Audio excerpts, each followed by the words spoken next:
I'm a parent whose parental rights have been terminated by CPS, and I feel as though society therefore judges me and assumes, with logical reasoning, that I'm a bad mom and that I abused and or neglected my children. Those things are not true. I'm actually a good mom. I have shared my story on another platform the past 3 years because it spoke to my heart to speak my truth. And it was very scary to do so. I knew the judgment that I would face. But on this one particular social media app, I didn't meet judgment and criticism and accusations and being called a liar. I met thousands of moms who have stories like mine.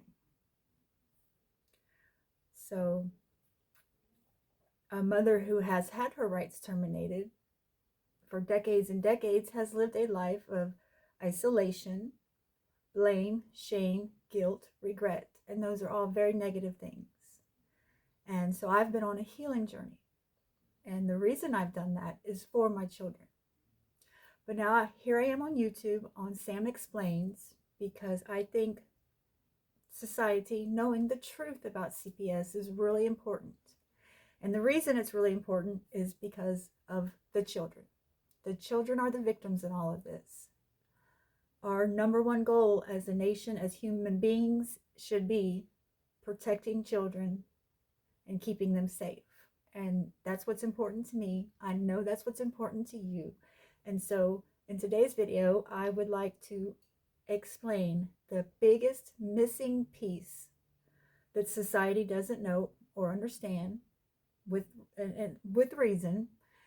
I want to share what that is and explain the truth and hopefully bridge the gap of people who think parents are bad, who have had their kids removed. I'm a good mom, like I said, and I'm not the only good mom who had her children removed and rights terminated.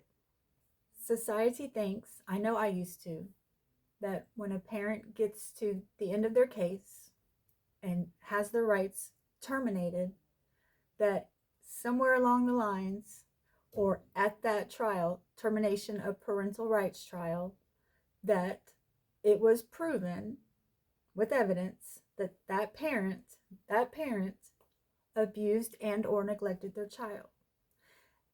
That's what makes sense. But that's not how it works. That's not how it can work. You see, when a parent has their child removed, that doesn't mean abuse or neglect because CPS is a risk management agency. They can remove your child for the possibility or likelihood of future abuse or neglect. Once the parents get into the courtroom, that's when it's supposed to be addressed. Did abuse or neglect actually happen? And so just because a parent's child was removed, it doesn't mean they abused or neglected their children.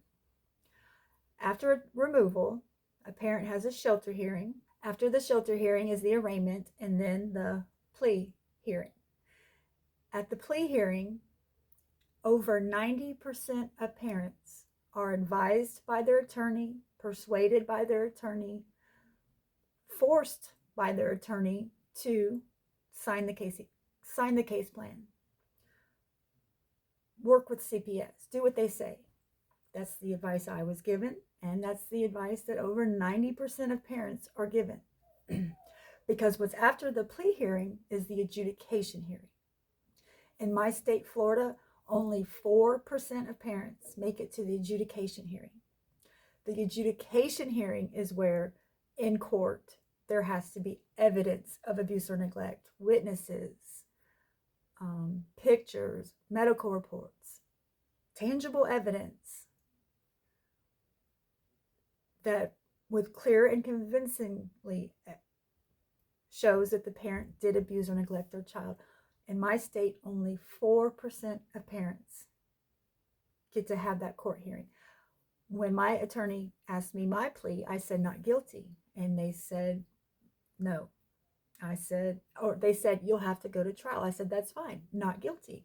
My attorney said, no, only 4% of parents make it to adjudication trial and most don't win. My attorney wouldn't let me plead not guilty. And so that threw me into the system with CPS not having to ever prove abuse or neglect. There was no abuse or neglect. There was no evidence to prove that.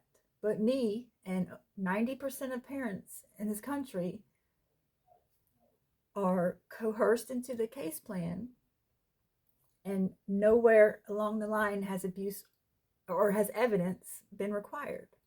At the adjudication hearing is where the evidence is required, but depending on the parent's plea, they just go on and sign the case plan and contract with CPS and begin receiving services and all these things to do and supervised visitations. You are in the system at that point, and it is a nightmare.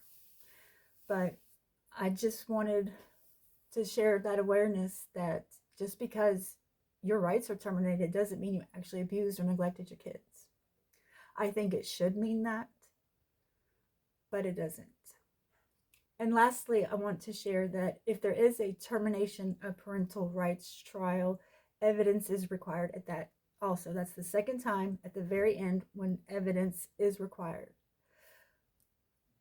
I showed up the morning for my trial, but I didn't get my trial. My attorney coerced me and showed me no other choice, no other option but to voluntarily surrender my rights. And that is what I did. That's a whole nother video. But I never got my trial.